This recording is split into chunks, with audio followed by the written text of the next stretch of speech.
Good morning, students. Today we are going to continue our topic which we have started in our previous session, which is pricing strategies. So today we are going to discuss third pricing strategy, which is going rate pricing. The going rate pricing is opposite of full cost pricing. In case of full cost pricing, the emphasis is on the cost of production, but in going rate pricing, the emphasis is on the market. If you remember, full cost pricing or cost plus પ્રાઇઝિંગમાં આપણે cost of production છે એના ઉપર focus કરી અને profit margin add કરતા. But in this method in going rate pricing we will emphasis on the market. In going rate pricing, firm set a price for its product after properly examining the general price level or general price structure in the industry. It means ઇન્ડસ્ટ્રીમાં જે general price છે કે મારી product છે એના જેવી product કોઈ બીજું મેન્યુફેક્ચર કરતું હોય તો ઇન્ડસ્ટ્રીમાં અત્યારે એ કોમોડિટીની પ્રાઇસ કેવી ચાલે છે એના બેઝડ ઉપર હું મારી પ્રોડક્ટની પ્રાઇસ છે એ ડિટરમાઇન કરું છું. So we can say that the firm under going rate pricing policy model adjusts its own pricing policy to the general pricing structure in the industry. It means ઇન્ડસ્ટ્રીમાં જે general price structure છે ને એ જ price સ્ટ્રક્ચરને firm છે એ follow કરે છે અને એ જ પ્રાઇઝિંગ પોલિસી છે એ અડોપ્ટ કરે છે. And one more important thing is that in case where there is problem in measuring the cost, this method is very helpful to determine the pricing policy. એવી જગ્યાએ કે જ્યાં કોસ્ટ ઓફ પ્રોડક્શન મેજર કરવામાં problem થતો હોય, આપણે જોયું હતું કે ફિક્સ કોસ્ટ અને વેરિયેબલ કોસ્ટનો ટોટલ એટલે એવરેજ ટોટલ કોસ્ટના બેઝડ ઉપર આપણે પ્રાઇસ ડિટરમાઇન કરતા હોય. But sometimes it is not possible to measure cost. At that time we can implement the going rate pricing policy method, and this method is logical and rational method to adopt, and where price leadership is well established. એવી જગ્યાએ કે જ્યાં price leadership means what કે ઇન્ડસ્ટ્રીમાં કોઈ એક firm છે ને એ પોતાની પ્રાઇસ છે એ લીડિંગ પ્રાઇસ હોય કે બાકીની બધી જ ફર્મ્સ છે એ જ પ્રાઇસ ફોલો કરે. એટલે જો જે લીડર છે કે જે પ્રાઇસ ડિટરમાઇન કરે છે એ પ્રોપરલી પ્રાઇસ ડિટરમાઇન થતી હોય તો એવા કેસમાં તો આ મેથડ છે ઇટ ઇઝ વેરી હેલ્પફુલ કે પ્રાઇસ વોર તમે અનનેસેસરી પ્રાઇસ વોર ક્રિએટ થતો તમે રોકી શકો છો. અધરવાઇઝ શું થાય કે એક ફર્મ છે એ પોતાની પ્રાઇસ ઇન્ક્રીઝ કરે છે તો બીજી ફર્મ કદાચ ઇન્ક્રીઝ ન પણ કરે, અને એક ફર્મ પોતાની પ્રાઇસ ડિક્રીઝ કરશે તો બીજી ફર્મ એના કરતાં પણ વધારે ડિક્રીઝ કરશે. તો આનાથી તો શું થાય કે બધી ફર્મને લોસ જાય. તો આવું ન થાય એ માટે થઈને when price leadership is well established at that time firm can go with this pricing policy or pricing strategy. Now let us discuss certain advantages of the going rate pricing. The first is this method is useful when measurement of cost or demand intensity is difficult. Yes, when it is difficult to measure total cost and when it is difficult to estimate demand, future demand, at that time we can go with this method. કે આપણને ખ્યાલ જ નથી કે cost કેટલી છે તો કોસ્ટના ઉપર આપણે કેવી રીતે પ્રોફિટ માર્જિન એડ કરી શકીએ, or we don't know the demand condition in the market. At that time we can adopt the going rate pricing. The second point is it minimizes the uncertainties. Yes, definitely going rate pricing minimizing the uncertainties relating to the competitive reactions to price changes.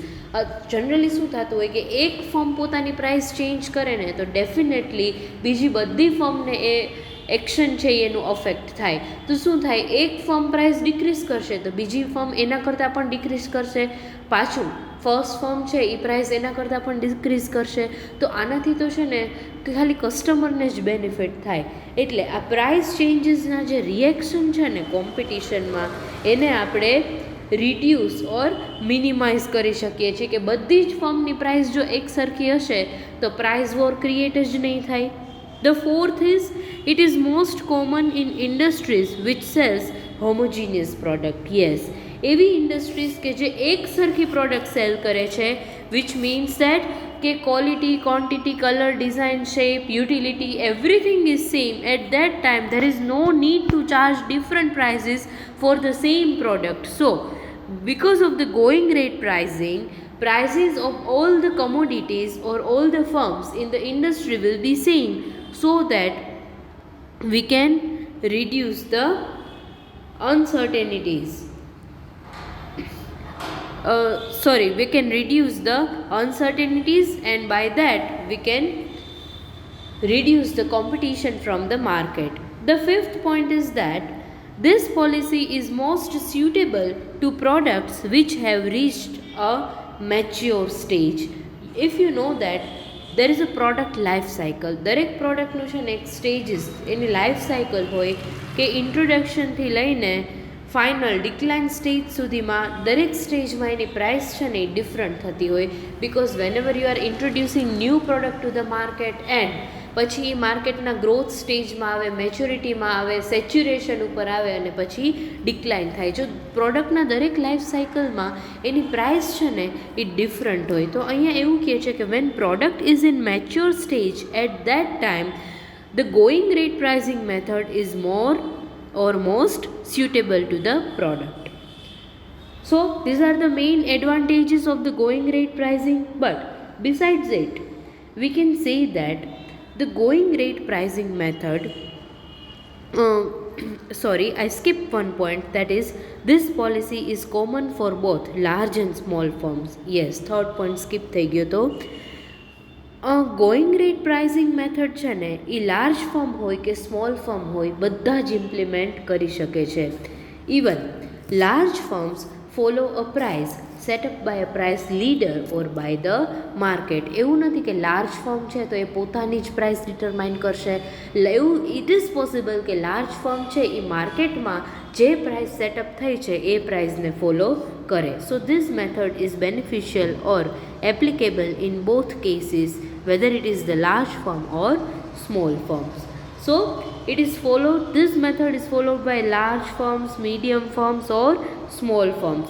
Even for oligopolistic situation, this method is very useful, because oligopoly માં શું થાય છે કે એક તો there are few firms in the market, and output and pricing of one firm will definitely, એટલે એક ફર્મના પ્રાઇઝ આઉટપુટ ડિસિઝનમાં ચેન્જ આવશે ને, that will definitely affect the price and output decision of the other firm. So if firm opt for the going rate pricing, એટલે ફર્મ છે એ going rate pricing method select કરે તો ઓલિગોપોલિસ્ટિક સિચ્યુએશનમાં પણ અનસર્ટેનિટીને આપણે રિડ્યુસ કરી શકીએ. See, for example, in case of automobiles industries, clothing industries, આ બધી ઇન્ડસ્ટ્રીમાં આ મેથડ છે એ વધારે ફર્મ ઇન્ડસ્ટ્રીઝ છે એ ફોલો કરતી હોય છે because of the advantages of this method. Now, advantages છે તો સાથે limitations but હોય. So let us discuss the limitations of the going rate pricing. The first point is, there is no guarantee that the firm is charging the price which leads to profit maximization in this method. Yes, હવે અહીંયા એવું કહે છે, આપણે એમ કીધું કે એક leader હોય છે એ જે રીતે પ્રાઇસ ડિટરમાઇન કરે બધા જ એને ફોલો કરશે, ઓર માર્કેટમાં જે પ્રાઇસ છે ને એ જ પ્રાઇસ છે એ બધા ફોલો કરશે. But it is not necessary કે જે પ્રાઇસ માર્કેટમાં ઓલરેડી ડિટરમાઇન્ડ છે અને બધા જે પ્રાઇસ ફોલો કરે છે that price will lead to maximum profit. Yes, there is no guarantee કે ફર્મ જે પ્રાઇસ છે ચાર્જ કરે છે એના થ્રુ એને મેક્સિમમ પ્રોફિટ મળે છે. આ તો એક ઇન્ડસ્ટ્રીમાં બધાનું એક કલેક્ટિવ ડિસિઝન છે કે કલેક્ટિવલી બધાએ કોઈ કોમન પ્રાઇસ ડિટરમાઇન કરી છે. So sometimes it may be possible કે ફર્મને મેક્સિમમ પ્રોફિટ અચીવ ન થાય. The second point is that it can create a situation for entry of new competitors. Yes, if you are going with the going price, at that time there are chances of the entry of new competitors in the industry. It may make industry stagnant and create a situation for entry of new competitors. સ્ટેગ્નન્ટનો meaning શું થશે? સ્થિર. ઘણીવાર શું થાય કે પ્રાઇઝીસમાં કોઈ variation આવતું જ નથી, તો ઇન્ડસ્ટ્રી છે ને એ સ્થિર થઈ જાય છે, સ્ટેટિક થઈ જાય છે, એમાં કોઈ ચેન્જીસ આવતા જ નથી. ઓલું તો શું થાય કે દરેક ફર્મ છે ઇન્ડસ્ટ્રીમાં એ પોતાની પ્રાઇસ ચાર્જ કરતી હોય તો દેર મે બી અ ચાન્સીસ કે એક કોમ્પિટિશન ક્રિએટ થાય. એટલે અહીંયા શું થશે કે પ્રાઇસ સેમ છે તો રિસ્ક ઓછું થઈ ગયું, અનસર્ટેનિટીઝ ઓછી થઈ ગઈ. તો ઘણા એવા બિઝનેસમેન હોય કે એવું વિચારતા હોય કે જે બિઝનેસમાં અનસર્ટેનિટીઝ ઓછી હોય ને એવા બિઝનેસમાં એન્ટર થવાય. તો આ જે સ્ટેબલ પ્રાઇસ છે કે બધી ફર્મ એક જ સરખી પ્રાઇસ ચાર્જ કરે છે એ જોઈને બીજા કોમ્પિટિટર્સ છે એ માર્કેટમાં એન્ટર થઈ શકે.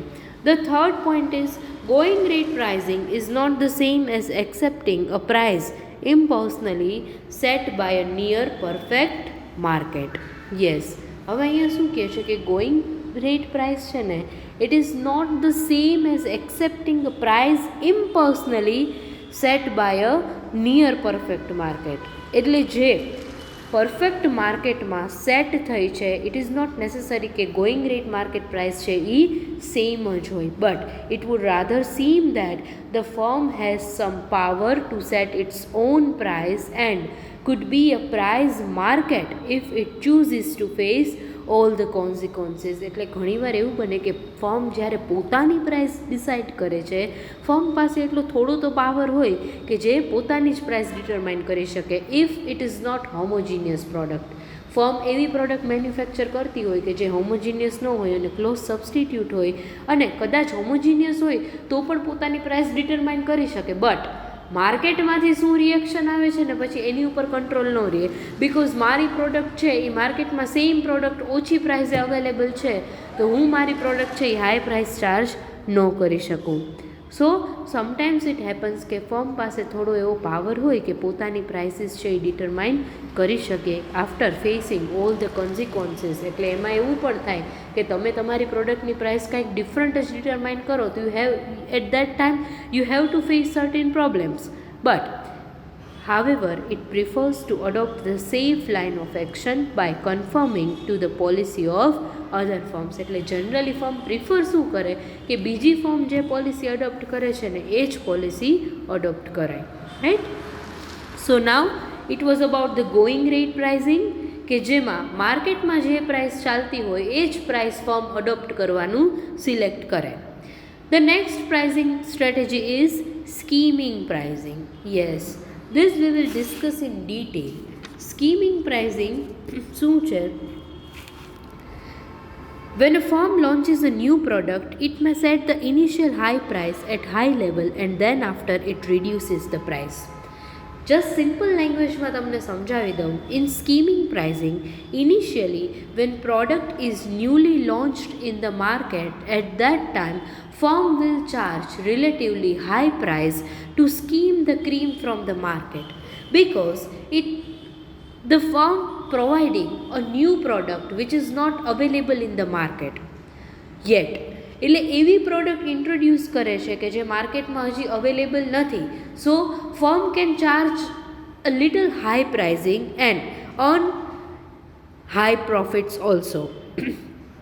સ્કીમિંગ પ્રાઇઝિંગમાં જ્યારે ફર્મ ન્યૂ પ્રોડક્ટ લોન્ચ કરે તો ઇનિશિયલી ઇટ ઇઝ પોસિબલ કે ફર્મ હાઈ પ્રાઇસ ચાર્જ કરશે અને માર્કેટમાંથી skim the cream of the માર્કેટનો મતલબ શું થાય કે માર્કેટમાં અમુક છે ને એવા ક્રીમ કસ્ટમર હોય કે જે વેઇટ કરતા હોય, જેવી ન્યૂ પ્રોડક્ટ લોન્ચ થાય ને એ પરચેસ કરી લે ઇરરિસ્પેક્ટિવ કે એની પ્રાઇસ કેટલી છે. એવા કસ્ટમર્સ કે જેને હાઈ પ્રાઇસ પે કરવામાં પણ કોઈ પ્રોબ્લેમ થતો નથી. એક જ એક્ઝામ્પલથી સમજાવું. આઈફોન જો આઈફોનની નવી સિરીઝ લોન્ચ થાય, અત્યારે આઈફોન 12 છે, ચલો 13 સિરીઝ લોન્ચ થવાની છે તો કસ્ટમર્સ છે ને એ વેઇટ કરતા હોય કે ક્યારે ન્યૂ આઈફોન આવે અને હું પરચેસ કરી લઉં, અને ઇનિશિયલી તો એની પ્રાઇસ કેટલી હાઈ હોય છે. એટલે અને આમાં શું હોય કે ઇનિશિયલી સ્કીમિંગ પ્રાઇઝિંગમાં છે ને તમે વધારે કસ્ટમર્સને એટ્રેક્ટ ન કરી શકો, થોડા બહુ લિમિટેડ કસ્ટમર્સ હોય છે. બટ તમે વિચારો કે ઇનિશિયલી જ્યારે તમે પ્રાઇસ છે એમાં પ્રોફિટ માર્જિન હાઈ રાખો છો તો તમે કેટલું કવર કરી લો. સો સ્કીમિંગ પ્રાઇઝિંગ મીન્સ કે માર્કેટના જે ક્રીમ કસ્ટમર્સ છે ને એને ઇનિશિયલી હાઈ પ્રાઇસ ચાર્જ કરી અને કવર કરી લ્યો. દેન આફ્ટર જ્યારે માર્કેટમાં પ્રોડક્ટ છે એ હવે ન્યૂ નથી અને ઘણા બધા કસ્ટમર્સ છે એણે પરચેસ કરી લીધી છે, તો હવે ધીમે ધીમે કરીને ગ્રેજ્યુઅલી એની પ્રાઇસીસ છે એ ફર્મ રિડ્યુસ કરશે. This policy is widely used for consumer products like new types of cameras, video games, personal computers, pocket television sets, mobile phones, etc. Yes, sure. આ બધી જે કસ્ટમર પ્રોડક્ટ્સ છે ને, આપણે example camera છે, new cameras launch થયા હોય, નવી વિડીયો ગેમ્સ આવતી હોય, પાવર સ્ટેશન જે કહીએ છીએ, નવા એવા કોઈ કોમ્પ્યુટર ડિઝાઇન્સ હોય, પોકેટ ટેલિવિઝન સેટ છે, મોબાઈલ ફોનનું તો આપણે એક્ઝામ્પલ લઈ જ લીધું છે, તો આ બધામાં સ્કીમિંગ પ્રાઇઝિંગ છે એ ઇમ્પ્લિમેન્ટ થઈ શકે. સો in skimming pricing the firm charges very high initial price for its new product because very soon this product may be limited by other firms, and so the number of buyers prepared to buy the product at a high price may go on diminishing. એટલે initially જેટલા buyers છે high price ઉપર purchase કરવા માટે ready છે એ બધા તો purchase કરી જ લેશે, but after that what will happen કે હવે એવા કસ્ટમર્સ નથી કે જે હાઈ પ્રાઇસ ઉપર પરચેસ કરવા માટે રેડી છે. હવે માર્કેટમાં એવા જ કસ્ટમર્સ છે કે જે લોકો વેઇટ કરશે કે પ્રાઇસ રિડ્યુસ થાય પછી જ પરચેસ કરે, so that company has two reduce the price of the product after skimming the cream from the market. So this helps the firm to achieve maximum profit in the shortest time.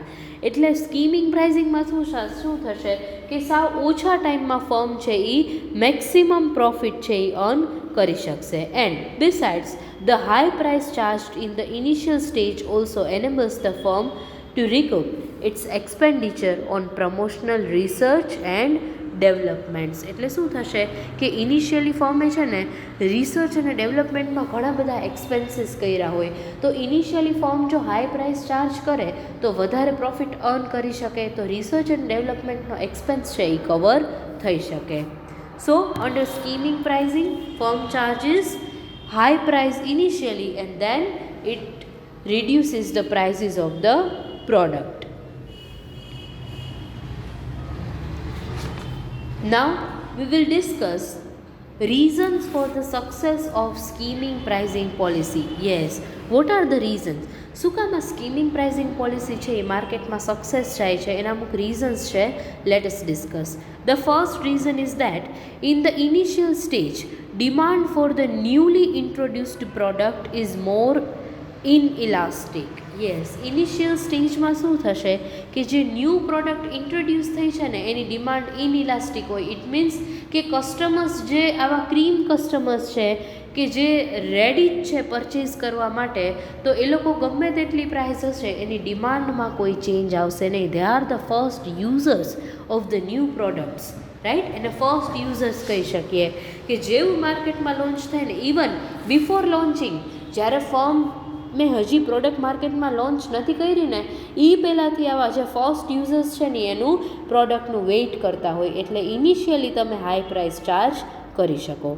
The second reason is initially there is no close rivals of the new product. Yes, if I have introduced a complete new product in the market, તો હવે કોઈ એવા રાઇવલ્સ નથી કે જે લોકો પાસે આવો આઈડિયા છે અને સેમ કે કોઈ ડિફરન્ટ થોડી પણ મારી પ્રોડક્ટનો સબસ્ટિટ્યૂટ હજી માર્કેટમાં અવેલેબલ નથી. મેં તમને એક્ઝામ્પલ આપ્યું હતું કે આપણે જ્યારે એક એક્ઝામ્પલથી સમજાવું કે વચ્ચે લાસ્ટ યર તમને ખ્યાલ હોય તો સ્પ્લિટ કૂલર આવ્યા હતા. જનરલી શું હોય કે કૂલર તમે નીચે શિફ્ટ કરી શકો, બટ એસીની જેમ તમે એક જગ્યાએ વોલમાં એને ફિટ ન કરી શકો. તો જો કંપનીએ નવો કંઈક આઈડિયા કંઈક નવી પ્રોડક્ટ ઇન્વેન્ટ કરી કે સ્પ્લિટ કૂલર કે જેને તમે વોલમાં ફિટ કરી શકો, તો ઇનિશિયલી એના કોઈ રાઇવલ્સ ન હોય, બટ જેવી માર્કેટમાં પ્રોડક્ટ આવી ગઈ એટલે બીજી ફર્મ પણ સેમ પ્રોડક્ટ છે એ મેન્યુફેક્ચર કરવાની ટ્રાય કરશે, તો પછી એના જે માર્કેટ છે એમાં કોમ્પિટિટર્સ છે એ ક્રિએટ થશે અને એનો ક્લોઝ સબસ્ટિટ્યૂટ આવશે. So when it is a new product at that time firm can charge relatively high price. The next point is It is good strategy when market is segmented or there is difference in elasticity of demand. Yes, it may happen કે different માર્કેટમાં elasticity of demand છે ને એ પણ different હોય. કોઈ એવું market હોય કે જેમાં પર્ટિક્યુલર પ્રોડક્ટ છે એની ડિમાન્ડ ઇનઇલાસ્ટિક હોય અને કોઈ બીજા માર્કેટમાં છે એની ડિમાન્ડ ઇલાસ્ટિક હોય. ઇનઇલાસ્ટિક means there will be no change in the demand and elastic means there will be change in the demand. તો એવું માર્કેટ કે જેમાં તમારી પ્રોડક્ટ છે એની ડિમાન્ડ ઇનઇલાસ્ટિક છે, it means customer has to purchase it, they don't have any choice. એ લોકો purchase કરશે જ, એના વગર ચાલે એમ જ નથી. તો ત્યાં તમે હાઈ પ્રાઇસ ચાર્જ કરી શકો. બટ એવી કોઈ માર્કેટ કે જ્યાં કસ્ટમર છે એ હાઈ પ્રાઇસ સાંભળીને પોતાની ડિમાન્ડ છે એ પોસ્ટપોન કરી દેશે, તો ત્યાં તમે હાઈ પ્રાઇસ ચાર્જ કરી શકો નહીં. So you can charge high price when or you can implement the scheming pricing policy when it is possible to segment market in different sections. Next point is, initially elasticity is very high and therefore this policy is more successful. Yes, initially એવું જ થાય, elasticity છે ને એ high હોય and that is why it is possible કે firm છે એ વધારે price charge કરીને હાઈ પ્રોફિટ અર્ન કરી શકે. એનું રીઝન છે કે અહીંયા કે છે ઇનિશિયલ એડવર્ટીઝમેન્ટ ઇલાસ્ટિસિટી. એનું રીઝન એવું છે કે તમે માર્કેટમાં પ્રોડક્ટને એટલી બધી પ્રમોટ કરી છે કે customers are eagerly waiting for the product to be launched and as soon as you are launching the product in the market, customer will buy the product immediately. The last point is, high initial prices are helpful in recouping development cost and other expenditure on research and promotional efforts. Definitely જ્યારે firm છે initially high price charge કરે તો profit margin પણ high હોય, એટલે ફર્મે જ્યારે પહેલાં product manufacture કરવાનું વિચાર્યું એ પહેલાં ઘણા બધા રિસર્ચ અને ડેવલપમેન્ટ એક્સપેન્સીસ કર્યા હોય. Firm has to do some promotional efforts to promote the product in the market and to attract the customers to purchase the product. So by charging high prices initially, firm can easily cover research and development expenses as well as the promotional expenses, and recovery of this amount in the initial year itself is worth more than if it is staggered over a number of years. એટલે initial યર્સમાં જો તમે તમારા બધા expenses cover કરી લ્યો ને તો એ વધારે મજા આવે કે આટલી બધી કોસ્ટ હતી અને ઇનિશિયલ યર્સમાં જ આપણી કોસ્ટ કવર થઈ ગઈ, આ બધા એક્સપેન્સીસ કવર થઈ ગયા, તો ફ્યુચરમાં કંપનીને પ્રોફિટ માર્જિન છે એ વધારે રહે rather then covering the cost. એટલે વર્ષો સુધી કોસ્ટ કવર કરવી એના કરતાં બેટર છે કે ઇનિશિયલ યર્સમાં જ તમે કોસ્ટ કવર કરી લ્યો. So this was all about the reasons for the success of scheming pricing policy. Now there are certain conditions for the success of scheming pricing. Yes, હવે જો તમારે સ્કીમિંગ પ્રાઇઝિંગ ઇમ્પ્લિમેન્ટ કરવી હોય તો એની માટે ઘણી બધી કન્ડિશન્સ છે કે એવી જ કન્ડિશનમાં તમે આ મેથડ થ્રુ જઈ શકો. So let us discuss it. The first condition is that the new product must be a distinctive one without any close substitute and should have prestige and status value initially. Yes, the product which you are launching in the market should be new product. It should be different from the other product and it should not have any close substitute. તમે જે product માર્કેટમાં launch કરો છો, first of all તો એના કોઈ substitute હોવો ન જોઈએ. બીજું, કાંઈક ડિફરન્ટ પ્રોવાઈડ કરો, કાંઈક ડિફરન્ટ પ્રોડક્ટ, એવું કોઈ ફીચર, એવી કોઈ ડિઝાઇન કે જે હજી સુધી માર્કેટમાં આવી નથી. અને જે પ્રોડક્ટ તમે લોન્ચ કરો છો એની માર્કેટમાં પ્રેસ્ટીજ, ઇટ મીન્સ સ્ટેટસ હોવું જોઈએ, તો જ તમે સ્કીમિંગ પ્રાઇઝિંગ છે એ ઇમ્પ્લિમેન્ટ કરી શકો. એટલે કસ્ટમરને એવું લાગવું જોઈએ કે અમે આ પ્રોડક્ટ માટે જો હાઈ પ્રાઇસ પે કરતા હોય then it should be worth it. એની એટલી વર્થ હોવી જોઈએ કે કસ્ટમર વિધાઉટ થિંકિંગ એની માટે હાઈ પે કરી દે. The second point is demand for new product should be less elastic. Yes, જો ઇલાસ્ટિક ડિમાન્ડ હશે ને તો કસ્ટમર છે ને એ પોસ્ટપોન કરી દેશે demand. But if it is less elastic or inelastic કે કસ્ટમરને એ પરચેસ કર્યા વગર ચાલશે જ નહીં, at that time you can charge high prices initially. એટલે તમે જે ન્યૂ પ્રોડક્ટ લોન્ચ કરો છો એની ડિમાન્ડ છે એ લેસ ઇલાસ્ટિક હોવી જોઈએ. The third point is There has to be absence of close substitute. Yes, એ તો આપણે હમણાં જ ડિસ્કસ કર્યું કે તમારી જે પ્રોડક્ટ છે એના કોઈ ક્લોઝ સબસ્ટિટ્યૂટ અવેલેબલ હોવા જોઈએ નહીં. Fourth point is it is adopted to cover high promotional expenses and other development cost on research and training. Yes, તમે જે સ્કીમિંગ પ્રાઇઝિંગ અડોપ્ટ કરી છે ને એ શું કામ અડોપ્ટ કરો છો? To cover high promotional expense and other development cost. જે તમે રિસર્ચ અને તમારા એમ્પ્લોઈઝને ટ્રેનિંગ માટે જે એક્સપેન્સીસ કર્યા છે એ એક્સપેન્સીસને કવર કરવા માટે થઈને જ તમે આ મેથડ્સ છે ઇમ્પ્લિમેન્ટ કરતા હોવા જોઈએ. The fifth point is the firm reduces the price gradually to attract the buyers who are willing to buy the product only at a lower price as the initial enthusiasm among the buyer begins to subside.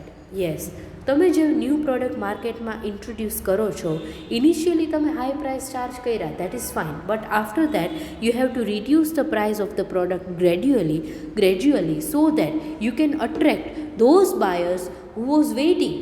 એવા buyers કે જે લોકો પહેલાં weight કરતા હતા કે જ્યારે પ્રોડક્ટની પ્રાઇસ રિડ્યુસ થશે ને પછી જ આપણે પ્રોડક્ટ છે એ પરચેઝ કરશું. એટલે એ લોકોને પણ એટલે એવું ન થાય કે બાયરનું જે ઇનિશિયલ એન્થુઝિયાઝમ હતું ને એ હવે રિડ્યુસ થઈ ગયું કે નહીં શરૂઆતમાં યસ આઈફોનમાં એવું જોઈએ જ્યારે શરૂઆતમાં ન્યૂ લોન્ચ થાય ને ઓહો ન્યૂ સિરીઝ એટલે બાયર એકદમ એન્થુઝિયાસ્ટિક હોય, પણ પછી જેવું એનું ક્રેઝ માર્કેટમાં ઓછો થઈ જાય ને પછી તમારે જો કસ્ટમર્સને અટ્રેક્ટ કરવા હોય ને at that time you have to reduce the prices of your product.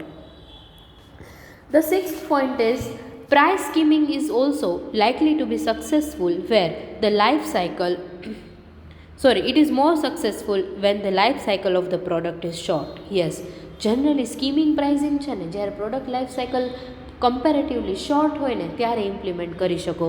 જો બહુ લોંગ પ્રોડક્ટ લાઈફ સાયકલ હોય ને તો ત્યારે તમે ઇમ્પ્લિમેન્ટ ન કરી શકો. એનું રીઝન છે કે ઇનિશિયલી હાઈ પ્રાઇસ ચાર્જ કરી અને you have to reduce the price of the product and if the life cycle of the product is very high at that time you have to reduce the price to a much extent.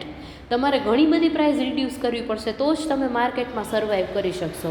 એટલે પ્રોડક્ટની life cycle છે એ comparatively short હોય તો તમે skimming pricing through જઈ શકો. The seventh point is operating in the small profitable segment of the market at a high price may be the most economic way which the firm may adopt. Yes, તમે જો એવા market સેગમેન્ટમાં આ skimming pricing adopt કરતા હોય કે જે comparatively short છે, સ્મોલ માર્કેટ સેગમેન્ટ છે અને પ્રોફિટેબલ છે, સો that you can charge high price. તો આવી જગ્યાએ જો તમે કરતા હો ને તો એ વધારે પ્રોફિટેબલ પ્રૂવ થાય કે એવું માર્કેટ સેગમેન્ટ છે. Segment means part. માર્કેટને જ્યારે તમે પાર્ટમાં ડિવાઈડ કરો ને એને તમે સેગમેન્ટ કહી શકો. એટલે એવા માર્કેટ સેગમેન્ટમાં તમે પ્રાઇસ ઇમ્પ્લિમેન્ટ કરો છો કે જે કમ્પેરેટિવલી સ્મોલ છે અને જ્યાં કસ્ટમર્સ છે એ ઇઝીલી હાઈ પ્રાઇસ ઉપર પ્રોડક્ટ પરચેઝ કરવા માટે રેડી થઈ જાય છે. દેન the next point is one thing I just want to convey to you is that કે લિમિટેડ આપણે કીધું ને કે સ્મોલ સેગમેન્ટ એનું રીઝન શું છે કે if the firm has a limited manufacturing facility કે ફર્મ પાસે લાર્જ સ્કેલ ઉપર પ્રોડક્શન કરવાની એટલી ફેસિલિટી નથી at that time output will be small and that is why firm will go for the small profitable market segment so that it can charge high prices and it can sell its commodities or જેનું output small છે એ ઓછા કસ્ટમરમાં cell કરી શકે. One point is missed out which is available in your book but still I am telling you, that is price cut in the later stages are due to many reasons. આપણે પહેલાં તમને કીધું ને કે life cycle છે ને sorter હોવી જોઈએ, કારણ કે લોંગ સાયકલ હશે તો તમે પ્રાઇસ કટ છે એ અમુક લેવલ સુધી કરી શકશો પછી સાવ લો પ્રાઇસ થઈ જશે. તો એના કેટલા રીઝન છે. First is to tap the buyers of the lower segment. Yes, જે લોઅર સેગમેન્ટ છે ને માર્કેટનું એવા બાયર્સને કવર કરવા. Then reduction in variable cost as the firm work more efficiently in the later periods.